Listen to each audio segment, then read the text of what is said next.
તમે ફોરેન રહો છો અને જરૂર માટે તમે તમારા માતા પિતાને પૈસા મોકલાવો છો, તો જો તમે 2026ના આ રૂલ નથી જાણ્યા તો તમે મુસીબતમાં મુકાઈ શકો છો. તમારે પૈસા મોકલવા અઘરા થઈ શકે છે. આજના વિડીયોમાં જાણીશું કે એનઆરઆઈએ પૈસા આપતી વખતે કઈ કઈ બાબતનું ધ્યાન રાખવું જોઈએ. સાથે એ પણ જાણીશું કે કોઈ પણ લીગલ કમ્પ્લાયન્સમાં ફસ્યા વગર તમે તમારો ટેક્સ પણ બચાવીને સીધી રીતે કેવી રીતે પૈસા મોકલાવી શકો છો. Hello, ladies and gentlemen. This is your captain speaking.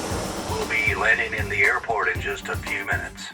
Hello, Janvi Pandya way to વિદેશના આજના વિડીયોમાં જાણીશું કે જેટલા પણ એનઆરઆઈ લોકો છે એ પોતાના માતા પિતાને કે રિલેટિવ્સને પૈસા જો ભારત મોકલાવે છે તો આપણે કઈ કઈ બાબતનું ધ્યાન રાખવું જોઈએ. સૌથી પહેલા જાણીશું ઇન્કમ ટેક્સ માટે. ઇન્કમ ટેક્સ રિટર્ન 56(2)(x) પ્રમાણે જો કોઈ ઇન્ડિવિજ્યુઅલ ગિફ્ટ કે પૈસા લે છે અને એની કિંમત વર્ષમાં 50,000થી વધારે છે તો નોર્મલ ટેક્સ લાગી શકે છે.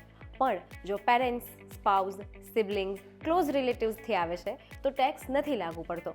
એટલે યુએસ કે અન્ય કન્ટ્રીથી પૈસા મોકલાયેલા સેફ છે. પરંતુ ખાલી આ રૂલ જ નહીં, મોડ ઓફ ટ્રાન્સફર પણ ખૂબ ઉપયોગી છે. પૈસા બેંકના માધ્યમથી અથવા SWEFT, NEFT, NRE, NRO, accounts આ રીતે તમે તમારા પૈસા સેફ રીતે મોકલાવી શકો છો. જો તમે કેશ ઇનફોર્મલ રીતે આપો છો તો એ રિસ્કી સાબિત થઈ શકે છે. એટલે જે પણ બેંક ઓથોરાઇઝડ છે તેમના દ્વારા જ તમે તમારા પૈસા ભારત મોકલાવો. જો તમે ઇનફોર્મલ રીતે કેશ આપો છો તો તમે ઓથોરિટીઝના ક્વેશ્ચનના હકદાર થઈ જાઓ છો અને તમારે તમામ પ્રશ્નના જવાબ આપવા પડે છે. માટે બેંક જે ઓથોરાઇઝડ છે અકાઉન્ટ ત્યાંથી જ તમે તમારા પૈસા મોકલાવો. હવે વાત કરીએ FAME રૂલની. તો FAME રૂલ પ્રમાણે પ્રોપર યોગ્ય જે ઓથોરાઇઝડ બેંક છે એના દ્વારા જ પૈસા ટ્રાન્સફર થવા ખૂબ જરૂરી છે. જેમાં RBIનું અપ્રુવલ નથી જોઈતું અને આ રીતે મોકલેલા પૈસા માટે સેક્શન 56 કે 68 માટે તમને કોઈ પ્રોબ્લેમ પણ નથી થતી. જ્યુડિશિયલ સિસ્ટમ પણ એવું જણાવે છે કે જો તમે માતા પિતાને, તમારા સ્પાઉસને, ભાઈ બહેનને, રિલેટિવ્સને જો એક પ્રોપર યોગ્ય પર્પઝ સાથે પૈસા મોકલાવો છો તો IT ડિપાર્ટમેન્ટ દ્વારા કોઈ પણ ટેક્સ જે છે એ પૈસા પર લાગુ નથી થતો. એટલે જેન્યુઅન રીતે જો તમે પેરેન્ટ્સ કે ફેમિલીને પૈસા મોકલો છો, તમારી પાસે પ્રોપર બેંક રેકોર્ડ છે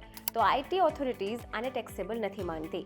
ડોક્યુમેન્ટેશનમાં તમારે bank statements, NRI proof, passport, relationship affidavit, purpose of declaration બતાવવાનું જરૂરી છે. સાથે જો તમે પેરેન્ટ્સને પૈસા મોકલાવો છો તો તમારે ITR રિટર્ન તો કરવાનું છે, પરંતુ એમાં ટેક્સ તમારો એક્ઝમ્પ થઈ જશે. આ સાથે પાન લિંક અને FATCA એટલે ફોરેન અકાઉન્ટ ટેક્સ કમ્પ્લાયન્સ એક્ટને ધ્યાનમાં રાખવું પણ જરૂરી છે. ફાઇનાન્સ એક્ટ 2025ના રેમિટેન્સીસ કે ગિફ્ટ રૂલ્સમાં કોઈ ચેન્જ નથી થયા, પરંતુ ટેક્સ કલેક્ટેડ એટ સોર્સ એટલે TCS અને LRS એટલે લિબરલાઇઝ્ડ રેમિટન્સ સ્કીમ બદલાઈ છે. પરંતુ તમારા ફેમિલી કે માતા પિતા માટે આ પેરેન્ટલ ગિફ્ટ જે છે તે ટેક્સ ફ્રી છે. એટલે જો તમે NRI છો અને તમારા પેરેન્ટ્સને કે ફેમિલીને પૈસા મોકલાવો છો તો આ બધી વસ્તુ જો તમે ધ્યાન રાખો છો તો એના પર કોઈ ટેક્સ નથી લાગુ પડતું. કારણ કે 2025ના ફાઇનાન્સ એક્ટના અમુક નિયમ પ્રમાણે ગિફ્ટ છે કે પૈસા છે એના પર બીજા કોઈ ટેક્સેશન કે બીજા કોઈ નિયમ નથી લાગુ પડ્યા. પરંતુ તમારે પ્રોપર તમારો bank record, proper clean chit, તમારા સ્ટેટમેન્ટ્સ એ બધું જ પ્રોપર રાખવું જરૂરી છે. એટલે તમામ NRIsને ધ્યાન રાખવાનું કે જે લોકો પેરેન્ટ્સને પૈસા મોકલે છે